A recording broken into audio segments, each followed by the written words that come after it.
নমস্কার বন্ধুরা, GK3SNC চ্যানেলের তরফ থেকে জানাই স্বাগতম। বন্ধুরা, আশা করি ঈশ্বরের কৃপায় সবাই ভালো আছেন। আজকের ভিডিওর টপিক, বিয়ের পর সুখে শান্তিতে জীবন কাটাতে চান, তাহলে যে এই 5 ধরনের মহিলার সঙ্গে মালা বদল করার ফাঁদ থেকে বাঁচতেই হবে, নইলে সারা জীবন কাটবে সমস্যাতেই। বিয়ে কোনো ছেলে ভোলানো খেলা নয় বন্ধু। একজন নারীর সঙ্গে 4 হাত এক করার অর্থ হলো আপনি গোটা জীবন তার সঙ্গে থাকার অঙ্গীকার করলেন। এরপর জীবনে সুখ দুঃখ যাই আসুক না কেন, আপনারা দুজনেই হাতে হাত রেখে ঠিক কাটিয়ে দেবেন। এটাই হলো পরিণয়ের মূল মন্ত্র। তাই মালা বদলের জন্য একজন সঠিক পাত্রীর খোঁজ করা বিশেষভাবে প্রয়োজন, নইলে যে জীবনে কষ্টের শেষ থাকবে না। অনেক পুরুষই বিয়ের সিদ্ধান্ত নিয়ে বেশি তাড়াহুড়ো করেন, আর এই কারণেই তাদের গাড়ি পড়ে যায় গাড্ডায়। ভাগ্যের পরিহাসে এনাদের ভুল মহিলাদের সঙ্গে বিয়ে হয়ে যায়, আর তারপরই শুরু হয় মানসিক দ্বন্দ্ব। আর সেই মানসিক যুদ্ধেই বহু পুরুষের জীবন খাদের কিনারায় পৌঁছে যায়। তারা সুখে সংসারই করতে পারেন না।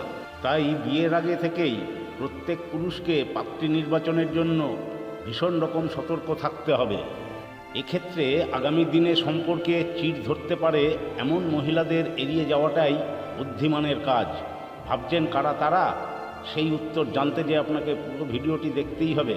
তাহলে চলুন শুরু করা যাক। 1.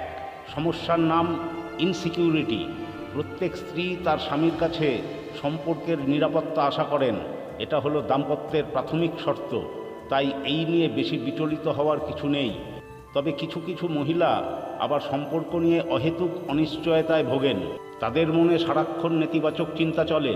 তারা সবসময় এই ভয়েই কাঁপতে থাকেন যে এই বুঝি সঙ্গী ছেড়ে চলে গেল। আর তাদের এমন মানসিকতাই সম্পর্কের উপর সরাসরি আঘাত হানে। এনাদের এই বদঅভ্যাস আপনাকে সুখে সংসার করতে দেবে না। তাই কোনো মহিলার মধ্যে অতিরিক্ত অনিশ্চয়তা থাকলে তার সঙ্গে বিয়ের সম্পর্কে জড়িয়ে পড়ার কথা না ভাবাই মঙ্গল। 2. মুখে মিথ্যের ফুলঝুরি। প্রয়োজনে সকলেই মিথ্যে বলে থাকেন, তবে কথায় কথায় মিথ্যে বললে কিন্তু মুশকিল। বিশেষত সব কথায় স্ত্রী যদি আপনাকে মিথ্যে বলতে থাকেন, তাহলে দাম্পত্য লাটে উঠতে সময় লাগবে না। কারণ এই পরিস্থিতিতে আপনার স্ত্রীকে বিশ্বাসী করে উঠতে পারবেন না। তাই কিছুদিনের ভিতরেই যে তার সঙ্গে আপনার দূরত্ব তৈরি হয়ে যাবে, এটা বলাই বাহুল্য। সুতরাং এই ধরনের মহিলাদের থেকে দূরত্ব বজায় রাখাটাই হলো বুদ্ধিমানের কাজ। 3. অহংবোধ টকবক করে ফুটছে। নিজের প্রতি, নিজের কাজের প্রতি বিশ্বাস থাকা ভালো, নইলে এই সমাজ আপনাকে জুতোর তলায় পিষে দিয়ে চলে যাবে। তবে অতিরিক্ত আত্মবিশ্বাস কিন্তু আমিত্ব তৈরি করে। এনারা সব বিষয়েই নিজের কৃতিত্ব খুঁজে নেন। এমনকি এনাদের সঙ্গে বিয়ে করলে সংসারের সব ভালো তার দিকে আর সব খারাপ আপনার দিকে রয়ে যাবে। তাই অহংবোধে পরিপূর্ণ মহিলাদের সঙ্গে মালা বদল না করাই মঙ্গল, নইলে বাকি জীবন কথা শুনেই কাটিয়ে ফেলতে হবে। 4. অসম্মান করাটাই যার কাজ। শুধু বই পড়ে একের পর এক ডিগ্রি পেলেই মানুষের মতো মানুষ হওয়া যায় না। বরং মানুষের মতো মানুষ হতে চাইলে আপনাকে মানব দর্শনে দীক্ষিত হতে হবে। আর এই বিষয়টাই অনেকে বুঝে উঠতে পারেন না। সেই কারণেই তারা অহংকারে পরিপূর্ণ হয়ে সকলকেই যা নয় তাই বলে দেন।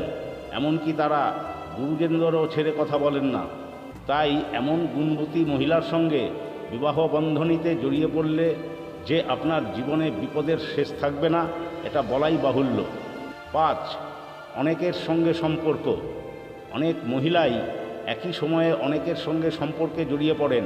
তাদের মন পাখি সবসময় উঠতে থাকে, কোথাও একটুও বসতে চায় না।